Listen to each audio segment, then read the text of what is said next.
Good morning, Don't Unfriend Me Nation. Matthew Spear from the Don't Unfriend Me Show. Good to have you here. Jean Carroll, Donald Trump, you may have been following the Her Truth. The Me Too movement, alive in 2024 in the campaign of Donald Trump's life. This will be interesting to see how it impacts the election. But if I was Donald Trump, which I'm not, and if I was the campaign manager of the 2024 run, which I'm not, I would play the following video incessantly. You can see it here in just a minute. I'm going to walk you through a few tweets, another video which should alarm you about Jean Carroll, and most importantly, the one most recently filmed by Rachel Maddow and crew as Jean Carroll talks about the shopping spree and how she's going to spend Donald Trump's millions. Oh, what a victim. 15 seconds. Be right back. Do you want the truth? Are you tired of being so confused? You feel like you're more f***ed up than the lies on the evening news? Well, just step right in. We can talk about it all as friends. And if you want, we can hug and kiss. Still Point, STILPOINT. You're all familiar with Jean Carroll. Sorry, she's fair game. You entered the political fray. You decided to wait 30 years to go ahead and say anything about a situation which may or may not have happened in Bergdahl department store, where you claim you were raped violently in a dressing room during operating hours. Doesn't make much sense, but that's fine, even though it's an SVU episode. If anyone knew the story or was a fan of the show, you would know it has eerie similarities to a TV sitcom episode, and so does the rest of it. We're going to go through it, but first, some things you haven't seen about Jean Carroll, because you never see it on the media, and in fact, this was all thrown out of the court case in New York because you can't show that the person accusing Donald Trump is Looney Tunes and cuckoo for Cocoa Puffs. The first one is here. Remember this before we even start. The party told you to reject the evidence of your eyes and ears. It was their final, most essential command. George Orwell. It was supposed to be a book, fictional book, but seems to be the playbook of liberals. Because in the following, Jean Carroll deleted all of these tweets in 2017 that were written in 2012, right before her court case. She wrote, "It's not the most beautiful woman. No, it's the woman who makes the least mistakes, who seduces the most men." Would men have invented chastity belts, veils, and Crocs if women were just unbelievably hot? Honey, you were born to seduce. Followed up by sex tips I learned from my dog. When in heat, chase the male until he collapses with exhaustion, then jump him. Really not sure why the defense wanted to go ahead and use these. These seem like nothing, not material to a case alleged rape when someone seems to be fascinated with sex and bestiality. A chap is not a mind reader. Show him what you like, or he will soon regret. He even has a penis. She should be a sex columnist. There is no such thing as a slut, only sexual geniuses. Well, if only I would have known. Wished mice live here. Kahneman lives in the kitchen. Taberski lives in the bedroom. This is my shed. And on that side are the books that most influenced me growing up. On the door are the lists of my dogs. Marky, Fortuna de la Spunky, Heidi, Tits, Bloody, and Hepburn. The streams and the rivers were dry, and it so horrified me that I came out and started painting the rocks blue to indicate that there was once a river here. And then after I got done painting the rocks, I just sort of walked over here and then did that tree and then did that tree and then I did this tree. And then pretty soon I'd done this whole forest. It's insane to see that character is no longer a part of a trial. More importantly, a civil trial versus a criminal trial. There are no criminal charges brought up against Trump. They were all thrown away. In fact, New York had to change the law in the civil case and go ahead and extend it for an extra year in order to bring this or even hear this against Donald Trump. But that's what liberals do. When they don't get what they want, they change the law, they change the rules to suit what is best for them. But if I was Donald Trump, once again, I have everything I need to be successful. I have everything I need to run a campaign against the liberals and blow this out of the water in an appeal. Here is the video that is most concerning, I promised at the beginning, and then I'm going to give you the nuts straight and put it all in a nice, big, giant, crazy bow of E. Jean Carroll's soup. Listen to this. About using some of Trump's money that you're about to get to help shore up women's rights. Do you know what that might be, what that might look like? Yes, Rachel.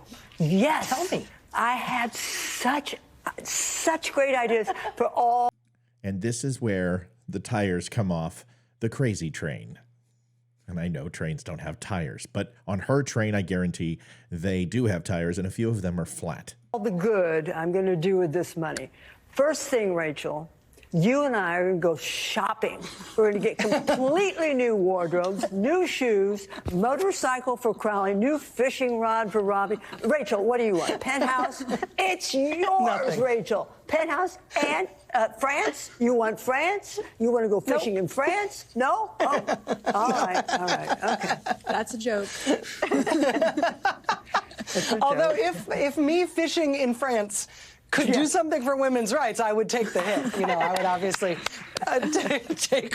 Wow, Rachel Maddow doing top news reporting, pointing out the hypocrisy of a woman who was supposedly raped and talked about the fantasies and how it hurt, but couldn't describe what happened, where it happened, when it happened, and be specific. But Rachel Maddow points out the hypocrisy while trying to cover it with a laugh in an awkward moment as her lawyers are literally looking and saying, my God, Donald Trump is going to use this in appeal, and we just lost $83 million, because that's what's going to happen.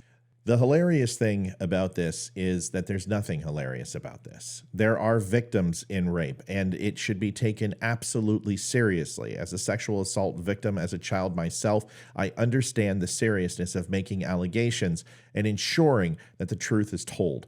All very important. This isn't the truth. This is a sham. This is what happens to all candidates. It doesn't matter on either side, where they use women who come out and obscure comments, obscure phrases, obscure times, and a lack of real detail, with no crime kits, with no investigations, with actually nobody saying that these things happened and are corroborated. The problem with this is that there is a victim, and it's certainly not Donald Trump when it comes to his mouth. And if he just would have shut up 83 million reasons why he should have, this wouldn't have happened. But it doesn't change the fact that the original decision was the problem in this. So I'm going to do what I always do, and I'm going to give you the nuts straight. First off, the last woman who accused Trump of something had to end up paying him, if you remember correctly. Old Stormy Daniels. I wonder if she has the blues. I'm sure she's painting rocks and trees, or something that rhymes with rocks. I'm confident. She named her dog Tits and Vagina. Just kind of rolls off the tongue, I guess. Tits, get off of vagina. Vagina, get your nose out of her tits. All sounds like a fun day in the E. Jean Carroll batshit crazy cave.